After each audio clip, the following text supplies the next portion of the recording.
പ്രിയപ്പെട്ടവരെ, ഒരു പുതിയ ദിവസത്തിനായി ദൈവത്തിന് സ്തോത്രം. ഒരിക്കൽ ഞാൻ ശുശ്രൂഷയ്ക്കായി ഒരു പട്ടണത്തിലേക്ക് പോയിരുന്നു. അപ്പോൾ അവിടെ കോളേജിൽ പഠിക്കുന്ന ചില പെൺകുട്ടികൾ, ഹോസ്റ്റലിൽ താമസിച്ച് പഠിക്കുന്ന പെൺകുട്ടികൾ, അവർക്ക് ശുശ്രൂഷകന്റെ അടുക്കൽ പ്രാർത്ഥിക്കാനായി വരണം എന്ന് ചോദിച്ചതുകൊണ്ട് ഹോസ്റ്റലിലെ വാർഡനോടൊത്ത് എന്നെ കാണാനായി വന്നിരുന്നു.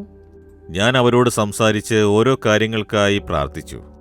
അതിലൊരു മകള് പറഞ്ഞു, അവളെന്നെ കണ്ടയുടനെ കരഞ്ഞ് നിലവിളിച്ചു. എന്തിനാണ് കരയുന്നത്, നിനക്കെന്താണ് പ്രശ്നമെന്ന് ചോദിച്ചപ്പോൾ ഞാൻ 3 വർഷമായി ഹോസ്റ്റലിൽ താമസിച്ച് പഠിക്കുന്നു. ഈ വർഷത്തോടെ പഠിപ്പ് പൂർത്തിയാക്കി വീട്ടിലേക്ക് മടങ്ങണം. അതോർക്കുമ്പോൾ തന്നെ എനിക്ക് കരച്ചിൽ വരുന്നു എന്ന്. ഇവിടെ നിനക്ക് ഒരുപാട് നല്ല ഫ്രണ്ട്സും മറ്റുള്ളവരുമുണ്ട്. അവരെ വിട്ടുപോകാൻ ഇഷ്ടമില്ലാത്ത കൊണ്ടാണോ? അല്ല, എന്റെ വീട്ടിലേക്ക് പോകുന്നതിനെക്കുറിച്ച് ഞാൻ സങ്കടപ്പെടുന്നു. എന്താ അങ്ങനെ പറയുന്നേ? എല്ലാവരും എപ്പോഴാണ് പഠിത്തം കഴിയുക? വീട്ടിൽ ചെന്ന് അച്ഛനമ്മമാരോടും ബന്ധുക്കളോടുമൊപ്പം സന്തോഷത്തോടെ ഇരിക്കാനാണ് ആഗ്രഹിക്കുന്നത്. നീ എന്തിനാണ് ഇങ്ങനെ കരുതുന്നത്? എന്റെ വീടിനെക്കുറിച്ച് ഓർക്കുമ്പോൾ തന്നെ സങ്കടമാണ്. എനിക്ക് അച്ഛനുമുണ്ട്, അമ്മയുമുണ്ട്. പക്ഷേ എന്നെ സ്നേഹിക്കാൻ ആരുമില്ല. കൂടപ്പിറപ്പുകളുമുണ്ട് എനിക്ക്. ആ വീട്ടിൽ ഞാനൊരു അനാഥയെപ്പോലെയാണ് ഉള്ളത്. ഞാൻ എന്ത് ചെയ്താലും കുറ്റം, എന്ത് നോക്കിയാലും കുറ്റം. പിറുപിറുത്തുകൊണ്ടേയിരിക്കും, എന്നെ വേദനിപ്പിച്ചുകൊണ്ടേയിരിക്കും. എന്തിനാണ് ആ വീട്ടിലേക്ക് പോകുന്നത് എന്ന് എന്റെ ഹൃദയം വേദനിച്ചുകൊണ്ടിരിക്കുകയാണ്. അതുകൊണ്ടാണ് കരയുന്നേ. നുറുങ്ങിയ ഹൃദയം, ബാധിക്കപ്പെട്ടൊരു ഹൃദയം. ബാല്യകാലത്ത് മാതാപിതാക്കളോട് ഒത്ത് സന്തോഷമായിരിക്കണം എന്നൊരു ആഗ്രഹം ഉണ്ടാകുമല്ലോ. എന്നാൽ സ്നേഹിക്കാൻ ആരുമില്ല. അവളെ എങ്ങനെ ആശ്വസിപ്പിക്കണമെന്ന് പോലും അറിയില്ല. അപ്പോൾ ദൈവത്തിന്റെ സാന്നിധ്യം അവളെ തൊട്ടു. ദൈവസാന്നിധ്യം അവളെ തൊട്ടു. ദൈവം അവളോട് സംസാരിച്ചു. ഞാനുണ്ട് നിനക്ക്.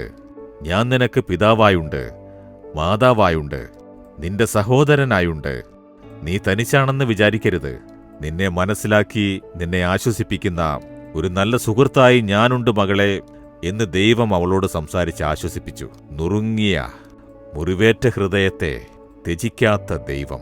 51 സങ്കീർത്തനം 17 വാക്യത്തിൽ, തകർന്നും നുറുങ്ങിയുമിരിക്കുന്ന ഹൃദയത്തെ ദൈവമേ നീ നിരസിക്കില്ല. തകർന്ന ഹൃദയത്തോടെ ഇരിക്കുകയാണോ? ഹൃദയം നുറുങ്ങിയിരിക്കുന്നു, പറയാനാവാത്ത ഭാരത്തോടെയും ദുഃഖത്തോടെയും ഇരിക്കുന്നു. ദൈവം പറയുന്നു, ഞാനുണ്ട് നിനക്ക്.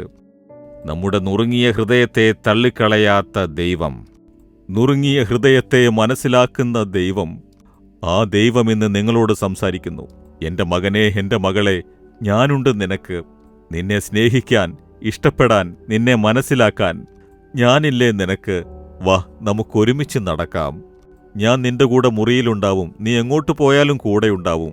നിന്നെ വിട്ടു പോവില്ല എന്ന് യേശു പറയുന്നു. നിനക്ക് വേണ്ടി ഞാൻ കുരിശിൽ വേദന അനുഭവിച്ച അടികൾ കൊണ്ട് തനിച്ചാക്കപ്പെട്ടു. നിന്റെ വേദനകൾ എനിക്കറിയാം, നിന്റെ ഞെരുക്കങ്ങൾ എനിക്കറിയാം. ഞാനും നുറുങ്ങിയ ഹൃദയത്തോടെ പിതാവിനോട് പ്രാർത്ഥിച്ചിട്ടുണ്ട്. അതിനാൽ എനിക്കറിയാമെന്ന് ദൈവം പറയുന്നു. ദൈവത്തെ നോക്കി പറയൂ, ദൈവമേ, എന്നെ അങ്ങ് ഇത്രത്തോളം സ്നേഹിക്കുന്നുവല്ലോ. ഞാനിന്ന് നുറുങ്ങിയ ഹൃദയത്തോടെ വന്നിരിക്കുന്നു. എന്നെ ആശ്വസിപ്പിക്കുന്ന സ്നേഹത്തിനായി സ്തോത്രം. നുറുങ്ങിയ എന്റെ ഹൃദയത്തെ അറിഞ്ഞിരിക്കുന്ന ദൈവമേ, എന്നെ ആശ്വസിപ്പിക്കുന്നതിന് നന്ദി. അങ്ങെന്റെ കൂടെ ഇരിക്കണം, എന്റെ കൂടെ ഇരിക്കണേ. കൂടെ ഇരുന്ന് എന്നെ നടത്തണമേ. അങ്ങയെ ഞാൻ ആശ്രയിക്കുന്നു. എനിക്കെല്ലാം അങ്ങ് തന്നെയാണ് ദൈവമേ. അങ്ങയുടെ പാദങ്ങളെ മുറുകെ പിടിക്കുന്നു. അങ്ങയുടെ കരങ്ങൾ പിടിച്ചുകൊണ്ട് നടക്കുന്നു. എന്നെ അതിനായി സമർപ്പിക്കുന്നു. യേശുവിന്റെ നാമത്തിൽ ആമേൻ, ആമേൻ. Jesus readings Malayalam YouTube channel subscribe ചെയ്യുക. ബെൽ ഐക്കോൺ ക്ലിക്ക് ചെയ്യുക. ഞങ്ങളുടെ ദൈനംദിന പ്രോഗ്രാമുകളെക്കുറിച്ചുള്ള അപ്ഡേറ്റ് ലഭിക്കുവാൻ